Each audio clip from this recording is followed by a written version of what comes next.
Welcome to part 2 of the monster writing activity.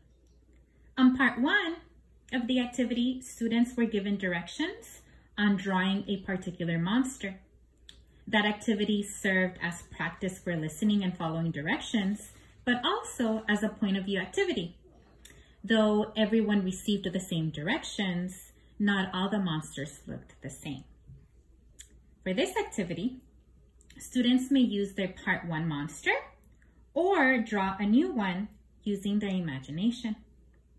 For this activity, you will need a colorful monster frame worksheet, this description of monster sheet, and a positive character traits sheet. You may find all these worksheets by clicking on the Google link on the description section. So let's go ahead and begin. Here is a colorful monster from my imagination, and his name is Carlos, and he is a rainbow-footed hairy monster. Okay, so as you can see, this is his body, and he has like little ears up here, and wings, and 4 rainbow-colored feet. Okay, so that's just mine. And we're gonna begin describing Carlos, the rainbow-footed hairy monster. You are going to fill out this worksheet using your monster. Okay, so this will just be an activity to give you some ideas as to how you can proceed with yours.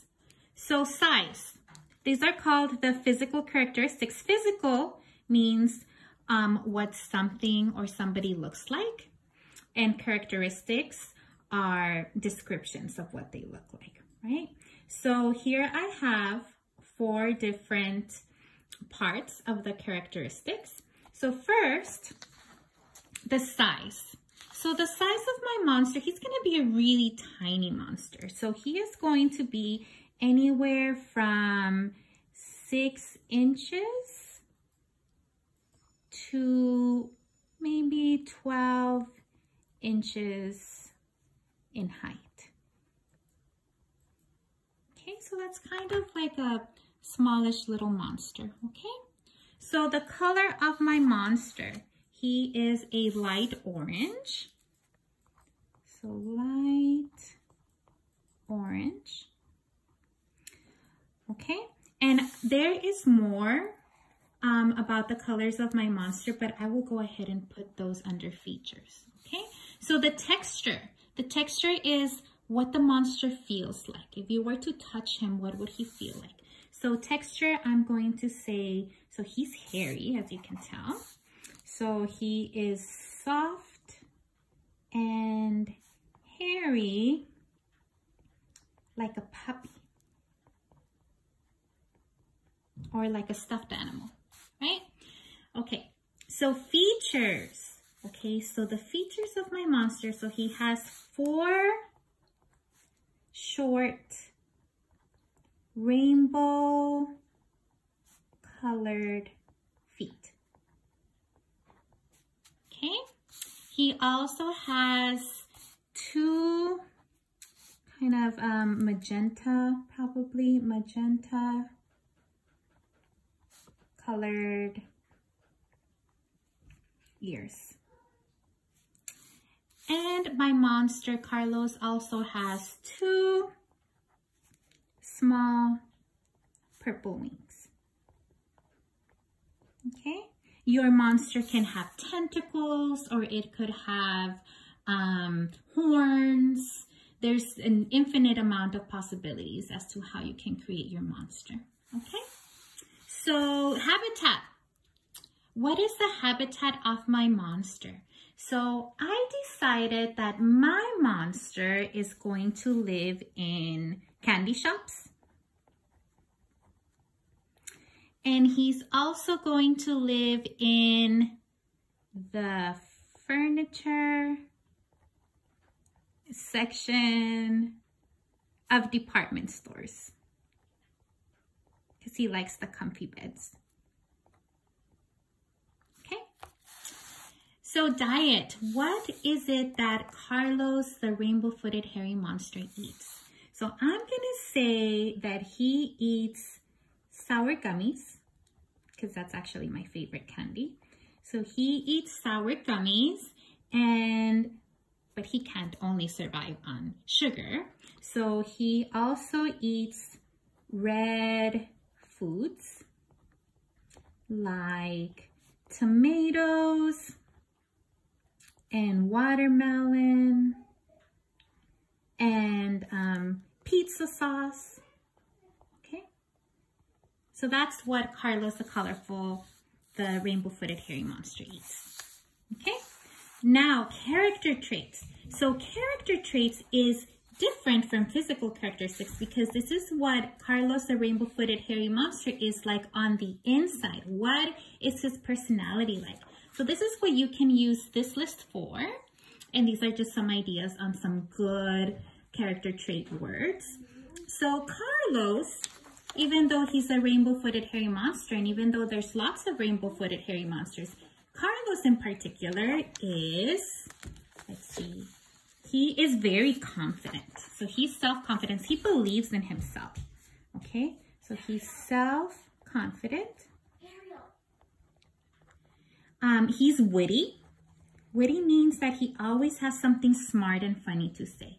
Okay, so Carlos is also very creative. Carlos likes to write poems, and Carlos likes to draw pictures and use watercolors. Okay, Carlos is also, let's see what else. He's educated. He loves to read. Okay, he sometimes flies over to the library and he just loves reading books on insects and on history, and he just loves to learn. Okay, and you can add as many as you want. I'm also going to say that he's a little mischievous. Okay, he likes to play some pranks on his friends. Okay, mischievous. Okay, so you can write as many as you want. Okay, and this is also a great opportunity to look up in the dictionary any of these words that you don't know. Okay, so that can help build vocabulary, so you can have a more sophisticated vocabulary. And the last part of this is the behavior of the monster, the behavior of Carlos. So I'm going to say that the behavior of this particular kind of monster, so these kind of monsters, they're very nurturing. Okay, so when they have babies, they take care of babies for the first 20 years of life. 20 years of life, similar to human beings. Okay, there's some animals that after a couple of weeks, their offspring goes on by themselves, or after a couple of months. But the rainbow-footed hairy monsters, they take care of their babies for 20 years. Okay, so another behavior characteristic of them is when they get mad, or when they feel threatened, when they get mad, they squirt a sour liquid from their ears into the eyes of the person that's making them mad, of their enemy. Okay, so those are just some ideas that I had for my monster, Carlos, the rainbow-footed hairy monster. You can use your imagination and be as crazy or as silly as you want. And once you complete this, it would be really, really wonderful if your parents can send me an email with your wonderful creations. I hope you enjoy this activity, and please stay tuned for part 3 of this monster activity. Bye-bye.